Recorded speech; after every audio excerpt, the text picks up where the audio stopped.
Now in today's video, this is going to be a kind of informational packed video for you. We are going to be covering all the logistics that you need to know prior to traveling, all those things you need to get set up and put into place before you walk out the door. Yeah, if we could take a category of questions that we get asked the most, this category would be by far the most asked questions about everything we're going to cover in this video, really. It's a daily question and answer, which we may be doing a question and answer video here relatively soon, so stay tuned for that as well. Now the first area you are going to be tackling is what are you going to do about your mail. Now the very first thing we're going to let you know to do is make sure you have switched everything possible over to paperless delivery. You'd be surprised how many different places that you do anything with that have paperless available. So just get that set up and it's going to make everything a lot easier. Yeah, you know, and when I went paperless, I have a couple pieces of mail that I send to my parents. So that might be your first option as a family member. But my dad and mom don't get any junk mail addressed to me at all. Yeah. So when you go paperless, you filter out all the junk mail as well. Yeah, and so for the stuff that we have that goes to our family, and mainly we do that because this is where we typically will stay a bit when we are home, is we have anything that's kind of like your tax documents, your banking statements, anything like that, that they can get a little picky about what kind of address you're using with those establishments. So that's what goes to our parents' house. For the rest, we use a virtual mailbox. You know, the virtual mailbox is relatively new to us as well. We started using it about a year ago. And the way it works is you have a virtual mailbox with this company. They will scan the mail, the closed envelope, and send it to you. You decide whether you want them to open it or not. If you do, they'll open it, scan it, and send it to you. If you need that in paper form, you can print it off wherever you're at in the world. Yeah, and they'll even forward to you if it's something that you absolutely need the hard copy for. They'll do that as well. Now, there are a little bit of legalities to the mailbox. So if you are going to use a mailbox and you need it for, say, those government paperworks or your banking paperwork, then you need to make sure that that mailbox has a true physical address. There's kind of some sticking points on this. So we are going to have below the place that we go through, because they do have these mailboxes available that will meet all the requirements. But then also I found this cool article that kind of covered everything about the virtual mailbox and why you need to look for that physical address. Banking, how do we deal with our banking? Well, there's a few different ways that we do it. The first thing you need to make sure you do is get your ATM card from a bank that does not charge ATM fees. Right. So we go through two different banks. We both have Fidelity accounts and we both have Charles Schwab accounts. Both of those places offer the no ATM withdrawal fees throughout the world. They're reimbursed to you, so that has been wonderful. The other suggestion that we would also make is make sure that you have two ATM cards. You know, we've ran into one time where the ATM card got sucked inside of the machine and they didn't give it back. You certainly don't want to be stuck somewhere out in the world and not have your ATM card. So another little tip there. Now also the foreign transaction fees. Make sure you're with a bank that's not charging you on your debit to take cash or to use, say, that debit card for purchases outside of the country that you're going to also be charged foreign transaction fees on it. You also want to make sure you're checking your bank statements on a regular basis just to make sure you are getting reimbursed for those transaction fees or those ATM charges. You also want to make sure there's no fraudulent claims or any fraudulent charges on either card. Now, my particular card, and I think a lot of them do this, will notify me if they think anything is fraudulent, if there's a double charge or anything like that. So that's also great. So make sure you're set up with that kind of a system. Now, the other thing is when you are in another country, you're often going to be asked when you're taking cash out, do you approve the conversion? You do never want them to do the conversion for you. Let your bank do the conversion for you. They're going to have the best rate. And also when you're using that debit card, say for a debit purchase, never accept them to transfer it to your currency. Just accept it in the current currency. You know, they're always doing this as like a service, but it's not a service. It's always giving you the worst rate. The next thing is VPN. And I'll be honest with you, prior to traveling, I didn't even know what a VPN was. I had no clue. So this is something now that we would never travel without. We still even use it when we're at home. It is just that protection level that you are going to not have to worry about, I don't know, people spying on what you're doing. Just your sensitive online material. You know, you're in airports, you're in hotels, you're using somebody else's Wi-Fi, restaurants, whatever it might be. It's free Wi-Fi, yes, but you do leave yourself vulnerable if you don't have a VPN. Right. And you know, the thing is that you're also not even going to be able to access a lot of those things that you want to access. So say you're banking, right. And honestly, a lot of different places that I'll just put in, I'll not have it on for a specific reason, and I'll just randomly type in a web address and it won't even go there. It won't even open. It just says access denied because it's seeing you as coming from this other country that you're in. So, you know, you're able just to set yourself at a location in the United States. Your computer thinks you're in the United States. Your banking will happen just like it normally does.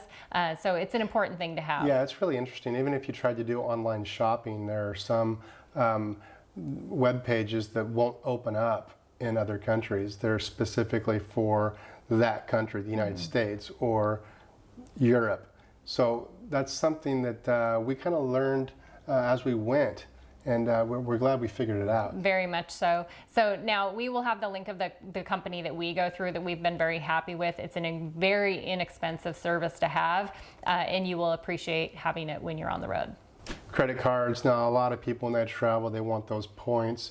Those points can be valuable if you spend a lot of money, which we tend not to, but we still do have a travel card. The travel cards or any type of a credit card, again, make sure you don't have those foreign transaction fees on that card. Right. And we actually both travel with 2 different cards because you have the ability then once again, if you have a problem with one of your cards, you have backup, which we also have each other's cards as backup as well. But there's just that uncomfortable feeling if you have one credit card and you're in another country and say you're not going home for a stretch of time. You could probably get it shipped to you, but that's going to be a pain to have done. Yeah. So same thing as with the debit cards. Also, when you are making a purchase with these, make sure that you decline the conversion at the cash register. Let them just charge you in the local currency. Right, and we have this question, what is it like using your Visa or MasterCard, whatever credit card you have overseas? You know, if you've never done it before, you don't know. Well, there's been very few times that we've had to use cash at all because our card works everywhere. You just tap it and go.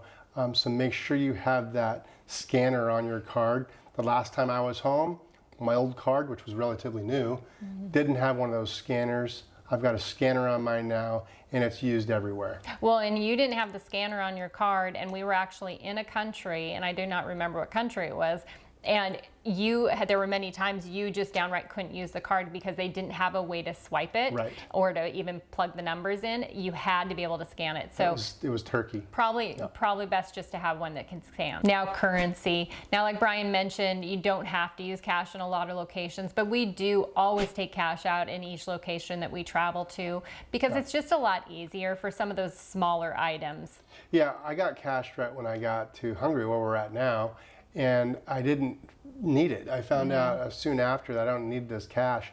So I just spent the cash at the grocery store and wherever else I needed to buy anything. And from that point forward, I've just been using my credit card. Yeah, now the one thing we would guide you to do, and one thing we're very cautious about, is make sure you're taking your cash out at if you at all possible, an actual bank that has an ATM outside or within the bank. That way, if there is a problem at all, you can go right into the bank and then just be able to talk to a human being about it. You know, you want to avoid those standalone ATM machines. They just have a bad reputation, and their exchange rates are horrible. Now, how do you exchange leftover cash? Well, we don't.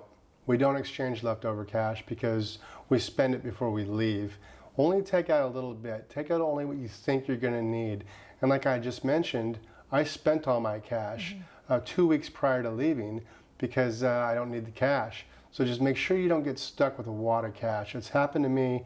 Make sure it doesn't happen to you. Yeah, and you know, I think it's pretty easy because we have a lot of people ask us, how much do you take out? You know, For us, I would say on average when we arrive in a location, we probably each take out about $100, because no matter what, if we're in a location for a month, we're going to be able to spend $100. Like Brian said, as soon as we realize we're not really using cash for that much or not needed to use in a lot of locations, use it at the grocery store, use it every place you're going. You're going to spend $100. So it's pretty easy to get rid of, but just don't take too much out. Just don't take too much out. Whatever you have left over, when you're at the airport, when you're flying out, lunch is going to cost you $20 anyway at the airport. So there you go. You just spend it. Your snacks for the plane. Your snacks. Love snacks. Phone service. What do we do about phone service?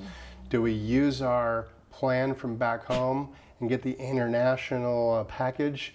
No, that's way too expensive.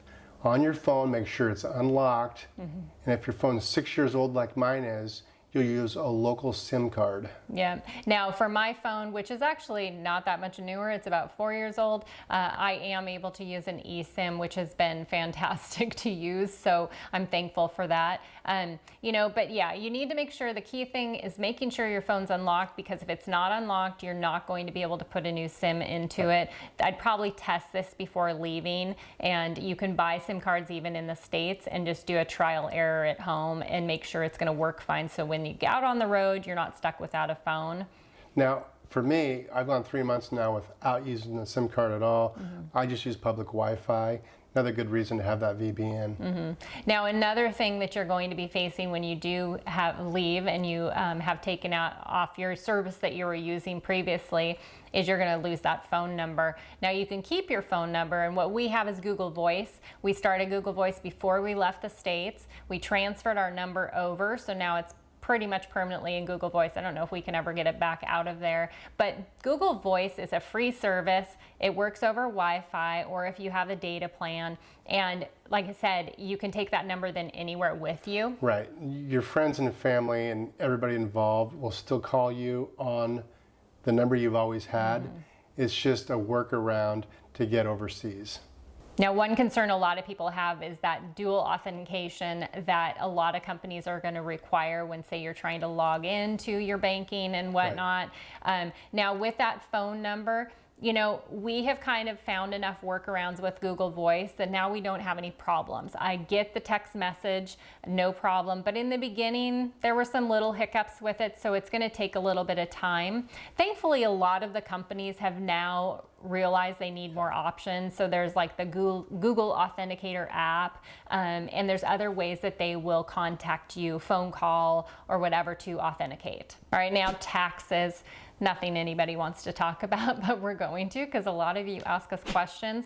We file our taxes in the United States, no different than we always have. I've always done them online, so it's really not hard, because wherever we're at, we just file again. Yeah, it didn't change for us really at all. Now, if you do choose to reside in a different country, be aware of any tax treaties that they might have with the United States. If you open a bank account, make sure you're doing what you're supposed to be doing. Right. There's legalities. If you open that bank account, you then have to claim that on your form, that you have a foreign bank account. So you don't want to skip by those things. So there's a lot more of those elements that you just want to be aware of.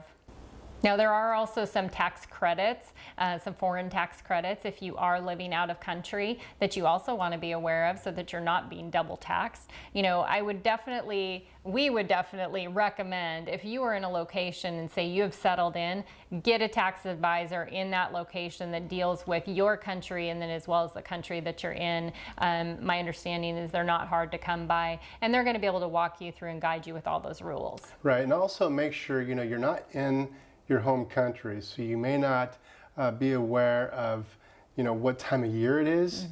It's April 15th, April 17th every year in the United States to file those taxes.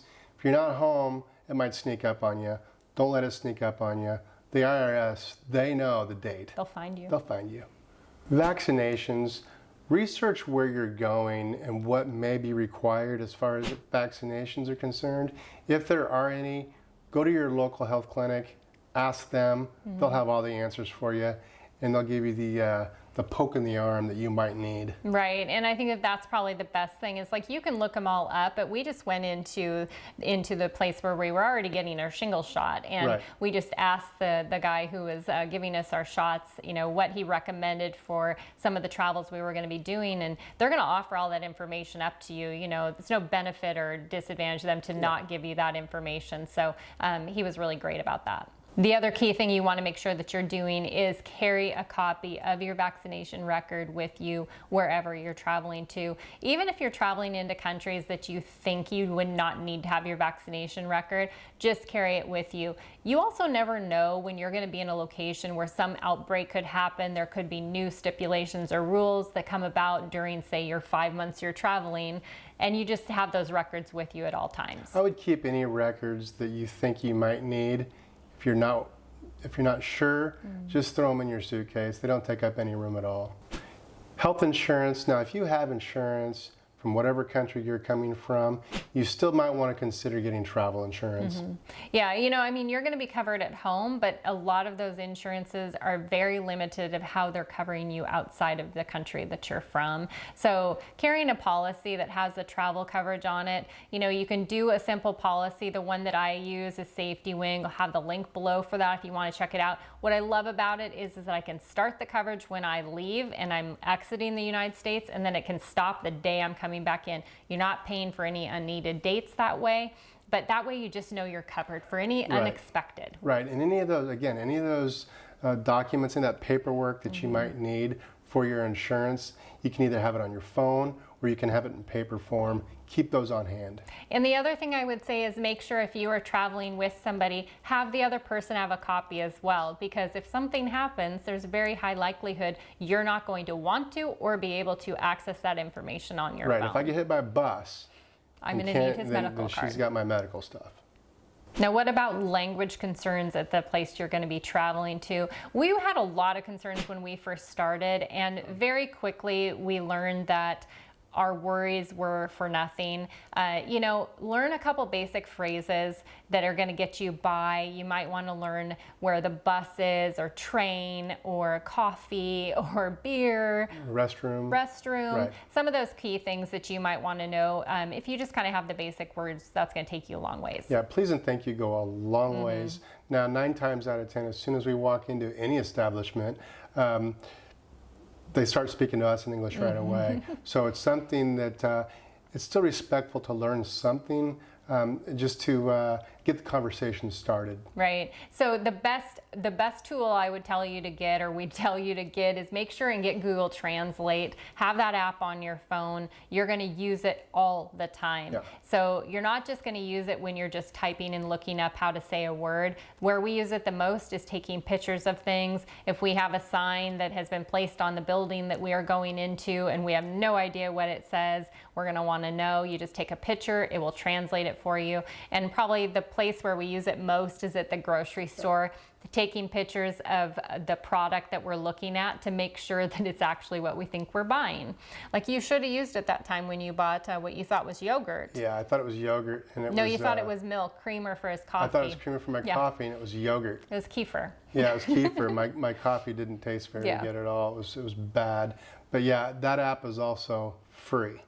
One thing that's very important for us is staying on budget. So we do use budget apps to make sure that we're not getting carried away on our expenses. Yeah, and I think this is just a key thing before you leave to start traveling. You got to have a budget in place. You know, what's your monthly budget going to be? And the best way to kind of stay on track, like Brian's saying, is you got to keep track of it all. I use an app, or we use an app called Travel Spend. I say I on that one because I do actually track all of our expenditures on my phone. You did in the beginning, but I was doing a great job too.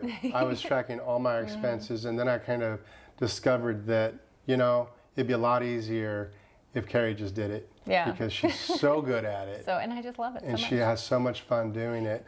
I just turned it all over to her. So we do track our expenses and make sure we're staying on track. Yeah, the app that we use is Travel Spend.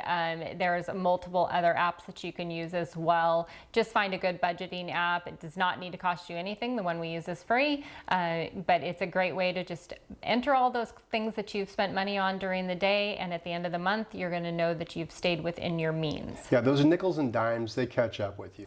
Now, your passport.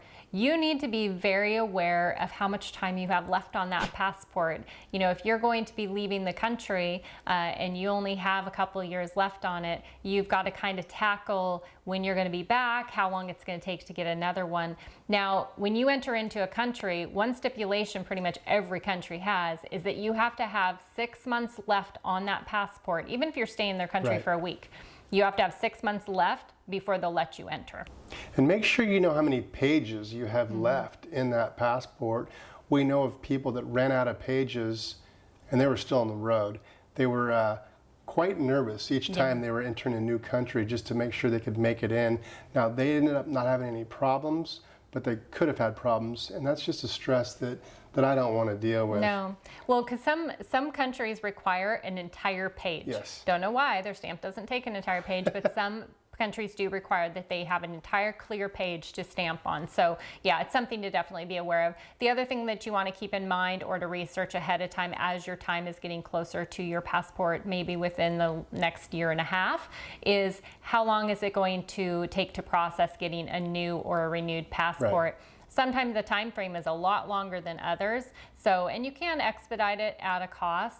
I think that for us, when it gets time, mine's going to need to be renewed well before Brian's. And I think that'll probably be when we go home and travel around the United States a little bit, because we'll be waiting on our passport to come back. And back to paper documents, which I covered before, make sure you have a papered picture of your passport along with one on your phone, and keep all that in separate places just in case you lose that passport. It would be much easier to get a new one if you had those documents. Right. And having it on your phone, the one thing to just note, if you're needing a passport, say to get a SIM card, which is typically required, or say to get into some place which is requiring you to show your passport, a phone copy, so a picture on your phone, will not work for any of those. You need a paper copy for it. So, or you actually need the actual passport. But yeah, you do need to make sure you have copies, have it on your phone, because in the case that you lose it, you're not going to care if it's on your phone. You can at least take it to the consulate or embassy and be able to show them your passport, and they'll be able to help you with getting that back for you. Do you need a visa? Well, there's a website that we use that will tell us all the requirements and if there's a visa even needed to get into every country we're going to. Yeah, the site is actually called Sherpa, and it's going to be just kind of your general all around, give you the information that you need. After you see that information, go to the actual government website for the country you're entering to verify the information. But you know, stay on top of all of this, because after you've seen what the visa requirements are, you may have researched it 6 months ahead of time, and then you're coming upon your trip. Don't assume that nothing has changed, because these things change a lot of the time. So yeah, just be aware, I guess, of all of the requirements for the new country you're going to be entering. So those are all the top travel logistic questions that we get on a regular basis. Hopefully we answered those for you. Hopefully we explained them in the terms that you can all understand, because sometimes it can get confusing. But I'll tell you right now, if you just get online, do a little bit of research, it's not nearly as impossible as you might think it is. Yeah, I mean, this was all stuff, like we said, that we needed to know when we started our travels. And so I'm sure that there are things that you're looking up as well. And this was a lot of information in one video, so you may have to kind of go back and watch certain sections. That's great. But if you do have any additional questions of things that maybe we didn't cover or didn't answer, put them in the comments below. Like we said, also, we'll be doing another Q&A video pretty soon, where if you have any more specific questions, then we'll kind of reach out and ask what those questions are as well. If you found this video at all helpful, please give us a thumbs up, consider subscribing, and we'll see you next time. Cheers. Passport validity. I don't want to say validity. Is it validity? I don't even know. Validity. Validity. Okay, I'm not even going to say that. Okay.